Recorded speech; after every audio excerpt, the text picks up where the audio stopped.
The German soldier crouched in the hedgerow along the Normandy lane, his hands trembling as he turned over the American rifle. It was the morning of June 9th, 1944, 3 days after the Allied invasion had shattered the Atlantic Wall. Oberfeldwebel Klaus Hartmann of the 352nd Infantry Division had found the weapon beside a dead American paratrooper in a ditch near Sainte-Mère-Église. The rifle was unlike anything he had seen in 5 years of war. It was heavy, weighing nearly 10 pounds, with a distinctive wooden stock and a peculiar en-bloc clip system. But what struck Hartmann most was what he had witnessed the previous day during a skirmish near the village church.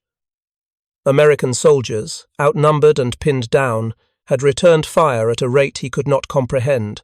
They were not firing in the careful, measured cadence of trained riflemen.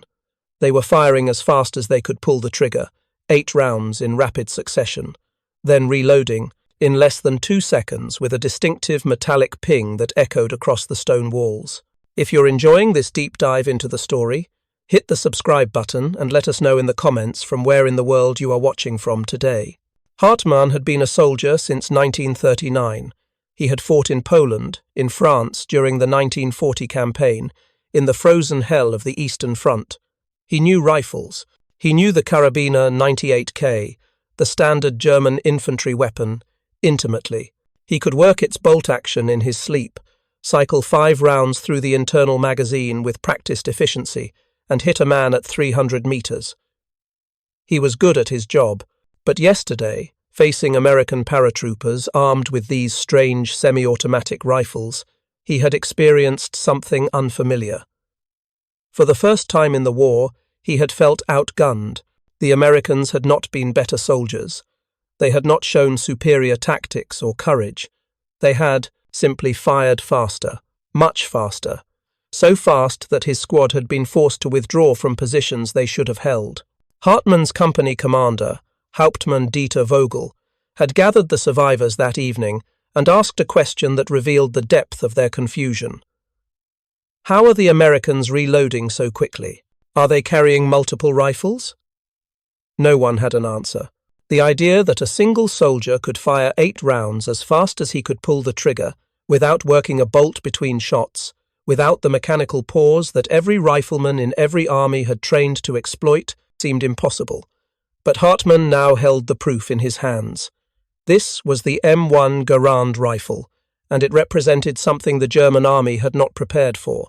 It represented a fundamental shift in infantry firepower, a shift that would force German soldiers to rethink everything they believed about rifle combat. The question was not just how the rifle worked, though German engineers would soon devote considerable effort to understanding that. The deeper question, the one that would haunt German infantry commanders for the rest of the war, was simpler and more troubling.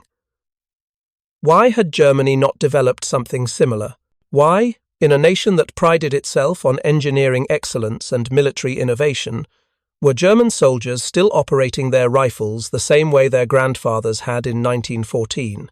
To understand why the M1 Garand represented such a shock to German soldiers, one must understand the weapon they carried and the doctrine that surrounded it. The Karabiner 98K, usually shortened to Kar 98K, was not simply a rifle. It was the culmination of nearly 50 years of German small arms development, a weapon system that embodied everything German military culture valued: precision, reliability, and lethal effectiveness in the hands of a trained soldier. The rifle's lineage traced back to 1898, when the WWII was adopted by the German Empire. That original design, created by the brothers Wilhelm and Paul Mauser, established principles that would dominate German rifle design for decades. It used a bolt-action mechanism that was strong, reliable, and capable of handling powerful cartridges.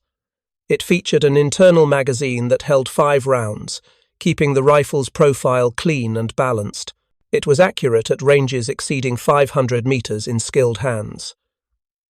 When the Treaty of Versailles imposed restrictions on German military forces after the First World War, the rifle evolved. In 1935, as Germany rearmed under the Nazi regime, the Wehrmacht adopted the Karabiner 98K. This was essentially the Gewehr 98, shortened by incorporating modifications learned during the Great War. The K stood for Kurs, meaning short, though at 43 inches in length and weighing just over 8 pounds, it was hardly a compact weapon by modern standards. The Kar 98K fired the 7.92 by 57mm Mauser cartridge, a powerful round with a muzzle velocity of approximately 2,400 feet per second. This gave the rifle excellent range and penetration. A trained German infantryman could fire 15 to 20 aimed rounds per minute with the Kar 98K, cycling the bolt smoothly between shots. Exceptional soldiers, those with thousands of rounds of practice, might achieve 25 rounds per minute in sustained fire, though accuracy would suffer. The German Army's rifle training was exhaustive. Recruits spent weeks learning to operate the bolt action smoothly, to maintain pressure on the trigger between shots, to work the 5-round stripper clips that loaded the internal magazine. They learned to estimate range, to adjust their sights, to account for wind and elevation. German military doctrine emphasized marksmanship because the rifle was considered a precision instrument. A well-trained infantryman was expected to hit man-sized targets at 300 meters and to engage targets at 500 meters or beyond when conditions permitted. This training philosophy reflected a broader German military culture that valued individual skill and professional competence. The German soldier was expected to be technically proficient with his weapon, to understand its capabilities and limitations, to function as part of a combined arms team where rifles, machine guns, mortars, and artillery each had defined roles. The rifle was for aimed, effective fire. The machine gun, particularly the MG-34 and later the MG-42, was for suppressive fire and area denial. This division of labor made tactical sense. The MG-42 could fire up to 1,500 rounds per minute, an astonishing rate that gave German infantry squads tremendous firepower. The rifle did not need to match that rate because it served a different purpose, or so German doctrine taught. While Germany refined the bolt-action rifle into its ultimate expression, the United States pursued a different philosophy. American military planners, studying the lessons of the First World War, reached a different conclusion about infantry firepower. They believed that volume of fire mattered more than individual marksmanship at extended ranges. They wanted every rifleman to have the capability to deliver sustained, rapid fire, without the mechanical limitation of working a bolt. The man who would solve this problem was John Garand, a Canadian-born firearms designer who had immigrated to the United States and found work at the Springfield Armory in Massachusetts. Garand was a self-taught engineer with an intuitive understanding of mechanical systems. In 1919, shortly after the First World War ended, he began working on a semi-automatic rifle design that would eventually bear his name. The development process took 17 years. Garand tested numerous operating systems, experimented with different gas systems, and refined the feeding mechanism. The challenge was creating a rifle that was reliable under battlefield conditions. Dirt, mud, extreme temperatures, while maintaining acceptable accuracy and being simple enough for mass production. By 1936, Garand had succeeded. The United States Army officially adopted the M1 rifle as its standard infantry weapon. The M1 Garand was revolutionary in several ways. It was semi-automatic, meaning it automatically ejected the spent cartridge case and loaded a fresh round from the magazine with each trigger pull. The soldier only needed to pull the trigger again to fire. No bolt to work, no manual cycling, just aim and shoot 8 times as fast as you could pull the trigger. The rifle used an en-bloc clip system that held 8 rounds of .30-06 Springfield ammunition, the same powerful cartridge the United States had used in the First World War. When the 8th round was fired, the empty clip ejected automatically with a distinctive metallic ping, and the action locked open, signaling the soldier to reload. Reloading took approximately 2 seconds for a trained soldier. Insert a fresh clip, push it down until it clicked into place, and the bolt automatically released to chamber the first round. The soldier was ready to fire another 8 rounds immediately. The M1 weighed 9.5 pounds when loaded, slightly heavier than the Kar 98K. It measured 43.5 inches in length, nearly identical to the German rifle. But in terms of firepower, there was no comparison. A trained American soldier could fire 40 to 50 aimed rounds per minute with the M1 Garand, more than double the rate of a soldier with a bolt-action rifle. And this was sustained fire, not a brief burst. As long as the soldier had ammunition and fresh clips, he could maintain this rate. The United States began mass production of the M1 in 1937 at Springfield Armory and at Winchester Repeating Arms Company. By the time the United States entered the war in December 1941, hundreds of thousands had been produced. Production would eventually reach approximately 4 million rifles by war's end, with Springfield and Winchester joined by additional contractors, including International Harvester and Harrington and Richardson. When American forces first engaged German troops in North Africa in late 1942 and early 1943, German soldiers encountered the M1 Garand for the first time. Initial reports were scattered and often dismissed. Combat is chaotic, and distinguishing one type of rifle fire from another amid machine guns, mortars, and artillery is difficult. But as the fighting continued through Tunisia, then Sicily, then Italy, patterns emerged in German after-action reports. American infantry squads were generating more rifle fire than expected. They were sustaining fire longer during engagements. They seemed to have more ammunition or were reloading faster than German intelligence had anticipated. The first systematic German analysis of captured M1 Garand rifles occurred in the spring of 1943.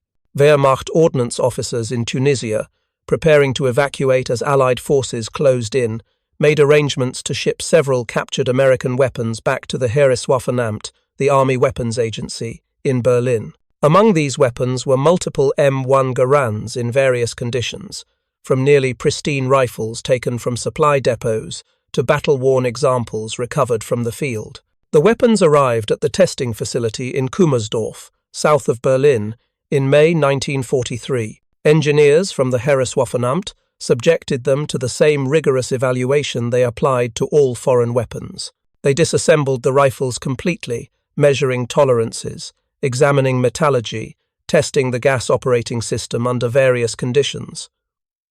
What they discovered was both impressive and troubling. The M1 Garand used a gas-operated system where a portion of the propellant gases from firing were diverted through a port in the barrel to drive a piston that cycled the action. This concept was not new. French and Soviet designers had used similar systems, but Garand's implementation was remarkably reliable. The rifle functioned in mud, sand, extreme cold, and with minimal maintenance. German testers fired thousands of rounds through the captured rifles, deliberately neglecting cleaning and maintenance, and the weapons continued to function. The N-block clip system, initially viewed as a weakness by German engineers, proved surprisingly practical. Each clip held 8 rounds and could be loaded into the rifle in a single motion. The clip fed rounds up into the chamber as the action cycled, and upon firing the last round, the empty clip ejected automatically. German testers measured reload times and found that a moderately trained soldier could reload the M1 in under 3 seconds, often in 2 seconds. By comparison, reloading a Kar 98K with stripper clips took 4 to 6 seconds for 5 rounds. The mathematics were damning. In a 1-minute engagement, a German soldier with a Kar 98K could fire approximately 20 aimed rounds, assuming good conditions and well-practiced technique. An American soldier with an M1 Garand could fire 40 to 50 aimed rounds in the same period. The American had 2.5 times the firepower of the German, and this was per soldier, not per squad. A 10-man American rifle squad, all armed with M1 Garands, could generate 400 to 500 rounds per minute of aimed rifle fire. A 10-man German rifle squad, with 8 men carrying Kar 98K rifles and 2 men with submachine guns, could generate perhaps 200 rounds per minute, and much of that submachine gun fire would be inaccurate beyond 50 meters. The report compiled by the Heereswaffenamt acknowledged the M1's superiority as an infantry weapon, but noted several concerns about adopting a similar design for German service. The rifle required precision manufacturing with tight tolerances. It used more steel and required more machining time than the Kar 98K. Most critically, it consumed ammunition at rates German logistics could not sustain. This last point deserves emphasis. The German Army's ammunition production and distribution system was designed around bolt-action rifles that fired 15 to 20 rounds per minute. The supply chain assumed each infantryman would carry 60 rounds in pouches and perhaps 20 additional rounds in reserve. Battles were expected to last hours or at most days before units withdrew to refit. Semi-automatic rifles would consume ammunition 2 to 3 times faster, requiring proportional increases in production, transportation, and forward distribution. Germany's industrial capacity, already strained by demands for artillery shells, machine gun ammunition, and tank production, could not easily absorb this additional burden. German ordnance officials faced an uncomfortable reality. They understood that the M1 Garand was superior to the Kar-98K in almost every tactical situation. They recognized that American infantry armed with these rifles had a significant advantage in firepower. But they also understood that Germany could not replicate this advantage, not because German engineers lacked the technical knowledge. They had developed semi-automatic rifles as early as the 1930s, but because Germany's industrial and logistical systems could not support widespread adoption of such weapons. The Gewehr 41, a semi-automatic rifle designed before the war, had been produced in limited numbers, but proved too complex and unreliable for mass issue. The Gewehr 43, an improved semi-automatic rifle introduced in 1943, would eventually see wider distribution, but production never exceeded 400,000 rifles over 2 years. By comparison, American factories produced 4 million M1 Garands. The ratio was 10 to 1, and even that understates the disparity, because the Gewehr 43 went primarily to specialized troops, while every American infantryman, rifleman, and even many support personnel carried the M1. The theoretical understanding of the M1 Garand's superiority became visceral reality for German soldiers in the hedgerows of Normandy. The bocage, as the French called it, was agricultural land divided by ancient earthen banks topped with dense hedgerows. These natural barriers, some dating back centuries, created a landscape of small fields separated by walls of earth, stone, and vegetation. The hedgerows were formidable obstacles, often 6 to 8 feet tall, thick enough to stop vehicles, and providing excellent cover for defending troops. German forces, particularly those of the 7th Army defending Normandy, had prepared defensive positions throughout the bocage. They understood the terrain favored the defender. Each field became a potential killing ground. Each hedgerow concealed machine gun nests, mortar positions, and rifle pits. German doctrine called for small groups of soldiers to defend each hedgerow, falling back to the next when pressed, creating a defense in depth that would slow any Allied advance to a crawl. In theory, this should have worked. German soldiers were well trained, experienced from years of war, and fighting from prepared positions. American forces, attacking across open fields toward fortified hedgerows, should have suffered heavy casualties. But the reality was more complex, and the M1 Garand played a significant role in that complexity. When American infantry advanced across a Norman field toward a German-held hedgerow, they did not advance in neat lines as First World War doctrine would have prescribed. They moved in small groups, using fire and maneuver tactics. One group would fire while another moved. The volume of fire they could generate was extraordinary. 8 American soldiers, each with an M1 Garand, could put nearly 400 rounds downrange in a minute when firing aggressively. This was not aimed precision fire at distant targets. This was suppressive fire designed to keep German defenders' heads down, while other Americans maneuvered closer. German soldiers in defensive positions found themselves pinned by this volume of fire. A German machine gun team might have superior firepower. In theory, the MG-42 could fire 1,500 rounds per minute, but in practice they could not keep their weapon in action under sustained rifle fire from multiple directions. The gunner needed to expose himself to aim and fire. If 8 American riflemen were all firing at his position, 1 or more bullets would find him or force him to take cover. The Americans could sustain this fire longer than the Germans could endure. Edit. Unteroffizier Hermann Schäfer, a squad leader in the 353rd Infantry Division, wrote in a letter to his wife in July 1944 about his experience fighting in the bocage. The letter was intercepted by Allied intelligence and translated. Schaefer described an engagement where his squad of 9 men had occupied a hedgerow position with good fields of fire. American infantry had advanced across the field toward them. Schaefer's men had opened fire with their Kar-98K rifles and one MG-42 machine gun. They had hit several Americans in the initial volley. Then the American return fire had begun. Schaefer wrote that the volume of incoming rifle fire was unlike anything he had experienced, and he had fought in Russia. The Americans were not firing in disciplined volleys. They were firing continuously, as fast as they could aim and pull the trigger. His machine gunner had been hit in the head within the first minute. 2 of his riflemen had been wounded by the sustained fire. The Americans had not charged. They had not needed to charge. They had simply kept shooting until Schaefer ordered his survivors to fall back to the next hedgerow. He estimated the engagement had lasted perhaps 5 minutes.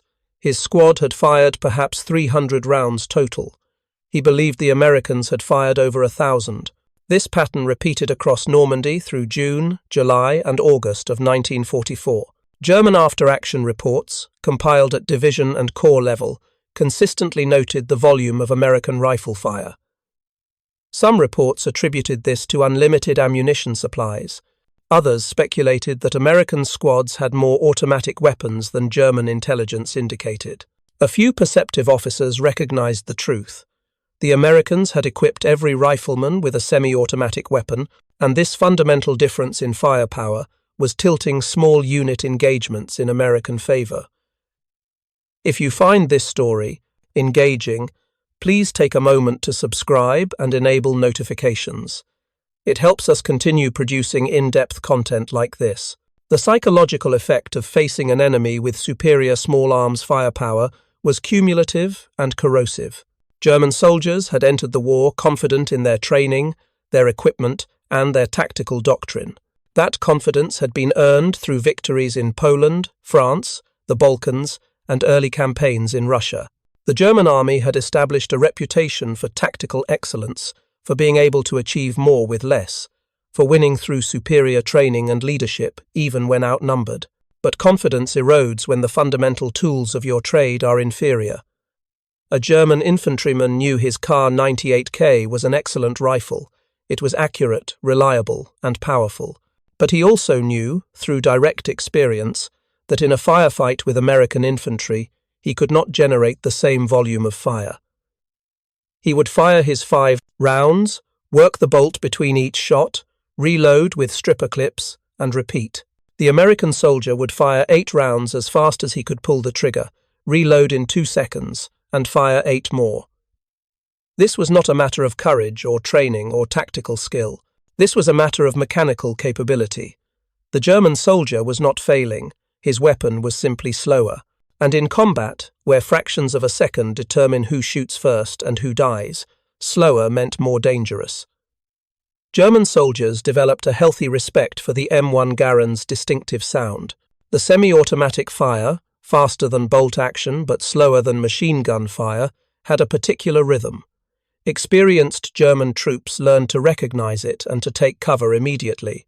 They also learned to listen for the metallic ping of the en-bloc clip ejecting, which signaled that the American rifleman was reloading. Some German training manuals actually instructed soldiers to count shots and attack during the brief reload interval, though this was easier to teach than to execute under fire. The most demoralizing aspect was not the tactical disadvantage, though that was significant. The most demoralizing aspect was the realization that German industry and military leadership had failed to provide equivalent weapons.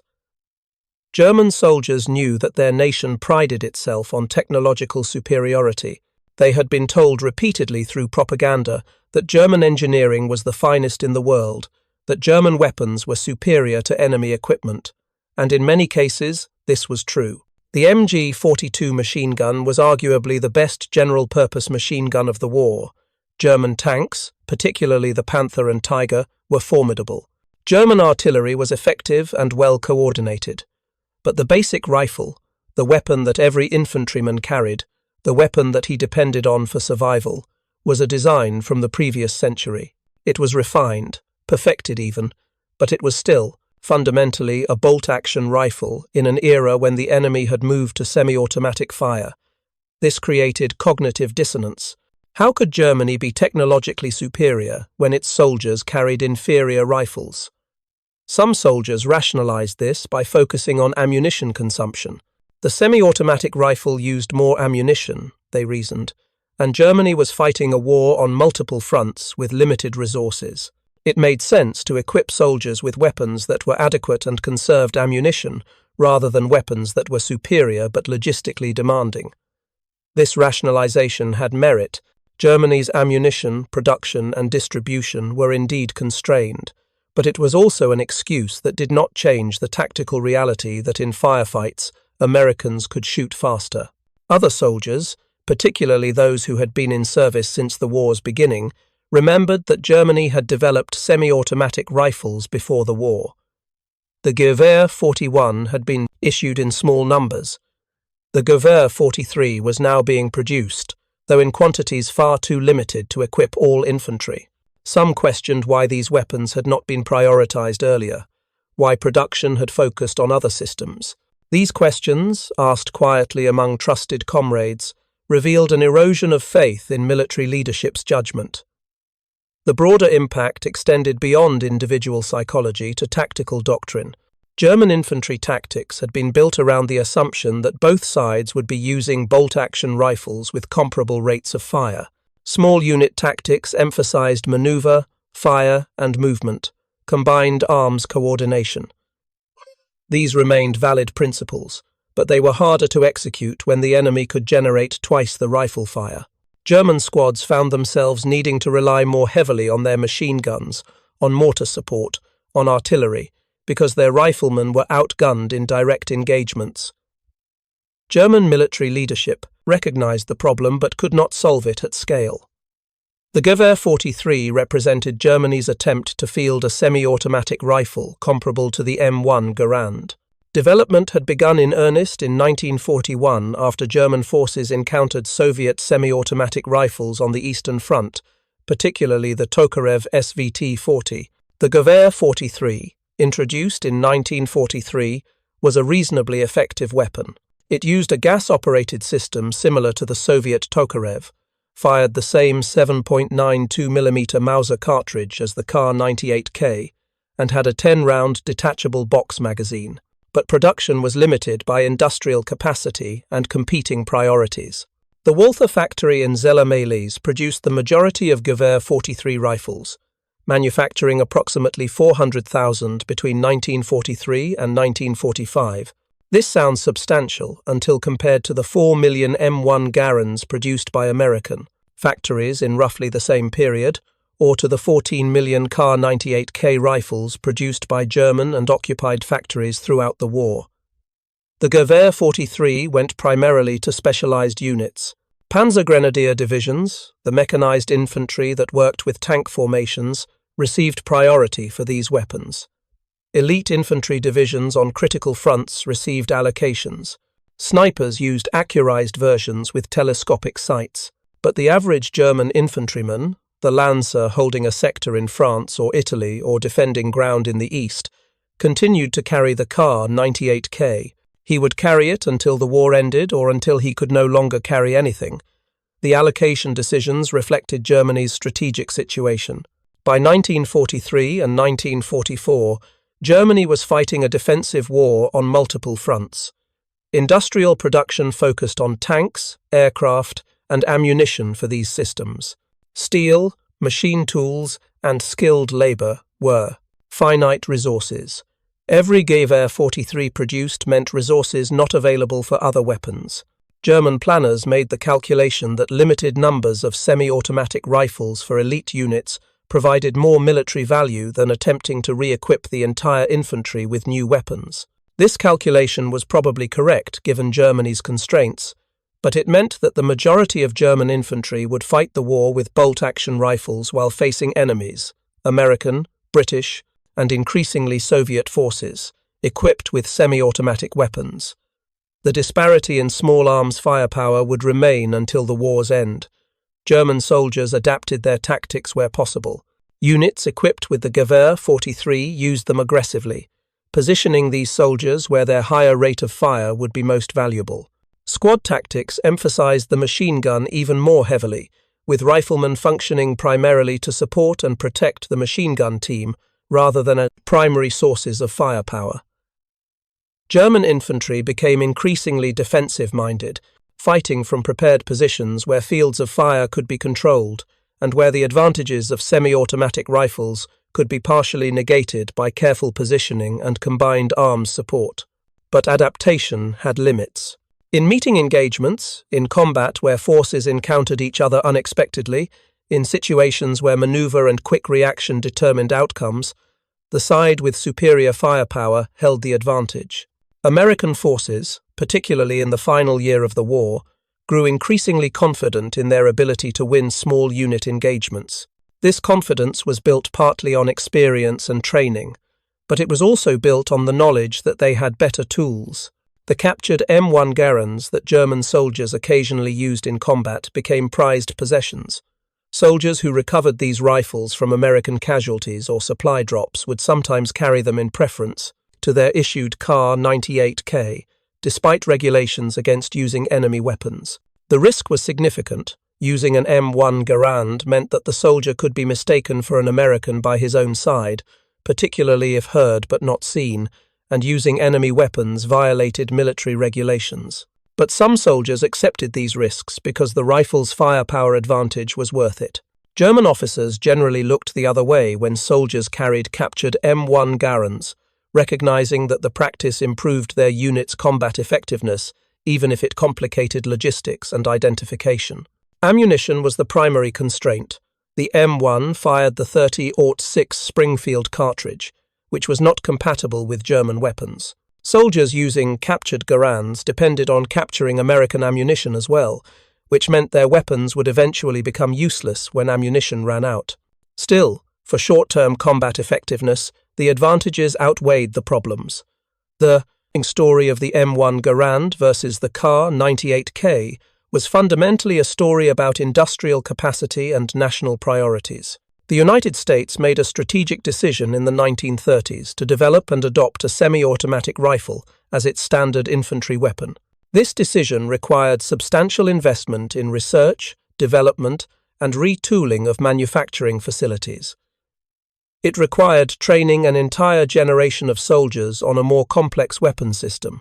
It required building a logistics infrastructure that could supply the enormous quantities of ammunition these rifles would consume. The United States had the industrial capacity to make these investments. American factories, particularly the automotive industry centered in Detroit and the broader Midwest, possessed the precision manufacturing capability needed to produce complex weapons at scale. The Springfield Armory in Massachusetts and the Winchester Repeating Arms Company in Connecticut had decades of experience in firearms manufacturing. When war production began in earnest after December 1941, these facilities expanded dramatically while new manufacturers joined the program. The numbers were staggering. Springfield Armory produced approximately 3.5 million M1 Garands between 1937 and 1945.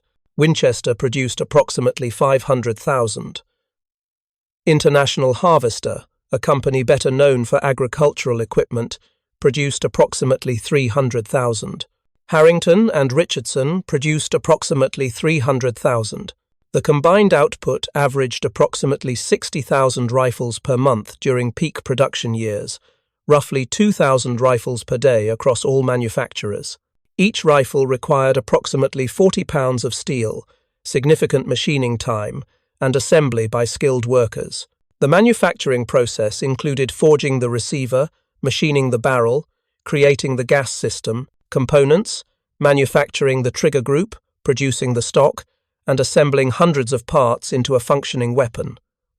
Quality control was rigorous, with each rifle tested before acceptance. The scale of this operation, repeated daily at multiple facilities for years, represented an industrial mobilization that few nations could match. Germany's industrial situation was fundamentally different. German factories in 1941 and 1942 were operating at or beyond capacity, producing weapons for ongoing campaigns on multiple fronts. The invasion of the Soviet Union in June 1941 created unprecedented demands for equipment and ammunition. Tank production needed to increase to replace losses. Artillery production needed to expand. Aircraft production competed for steel, aluminum, and skilled labor. The logistics of supplying armies hundreds of miles inside the Soviet Union strained Germany's transportation infrastructure. In this environment, re-equipping the entire infantry with semi-automatic rifles was not feasible. The Kar-98K production lines were established, efficient, and producing rifles that were adequate for their role.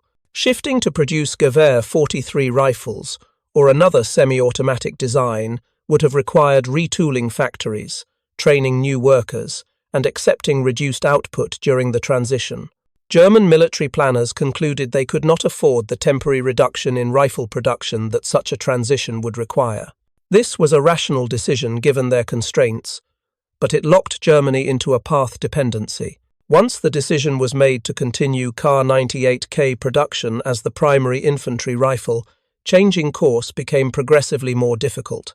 As the war situation deteriorated, as Germany shifted to defensive operations, as Allied bombing disrupted production and transportation, the idea of a major retooling became impossible.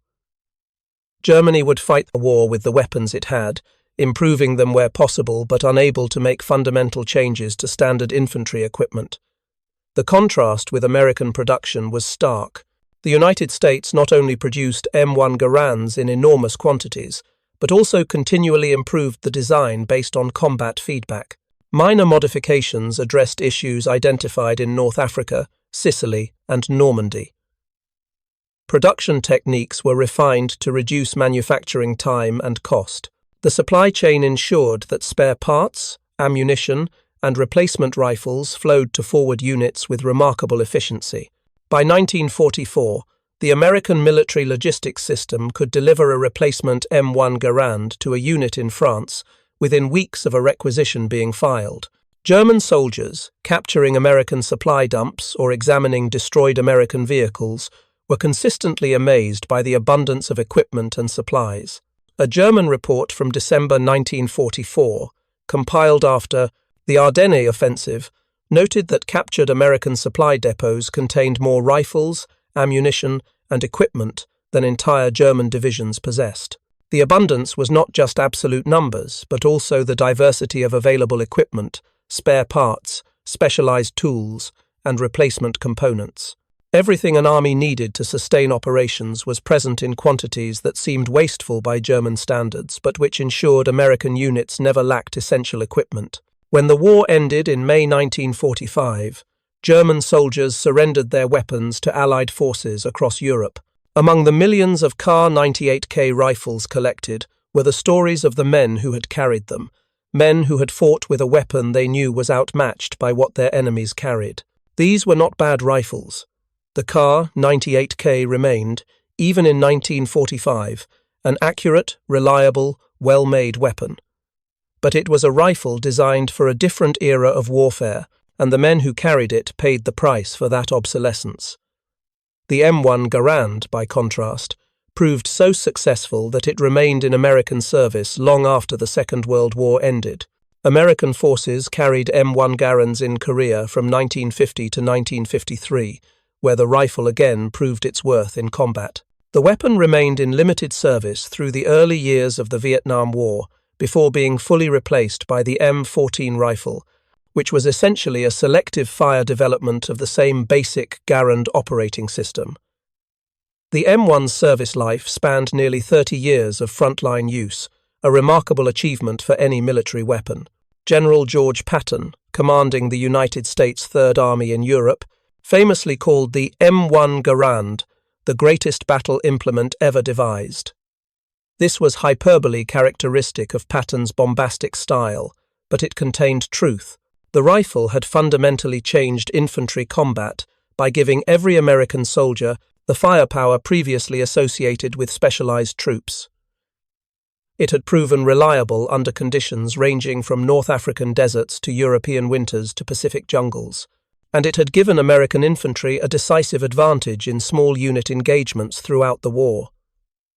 For German soldiers who survived the war, the memory of facing M1-equipped American infantry remained sharp. Interviews conducted decades later, with Wehrmacht veterans consistently revealed respect for American firepower and acknowledgement that German infantry had been outgunned at the individual soldier level. Some veterans expressed bitterness that German industry and leadership had not provided equivalent weapons. Others defended the decisions made, arguing that Germany's situation made different choices impossible. All agreed that the experience of hearing massed M1 fire, that distinctive semi-automatic rhythm, was something that stayed with them.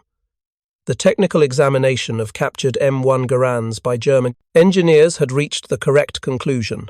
The rifle was superior to the Kar-98K in almost every tactical situation. But this knowledge could not change Germany's industrial reality or alter the strategic decisions made years earlier. The war would be fought with the weapons each side could produce, and in that contest, the United States possessed overwhelming advantages in industrial capacity, resource access, and technological implementation at scale. The story of German soldiers discovering they were outgunned by American semi-automatic rifles was not the story of a single battle or a dramatic moment. It was the story of thousands of small engagements, of daily combat where German riflemen fired their bolt-action weapons and American riflemen fired twice as fast. It was the story of technological and industrial disparity playing out at the most basic level of infantry combat. It was the story of soldiers realizing that courage and training could not fully compensate for having inferior tools.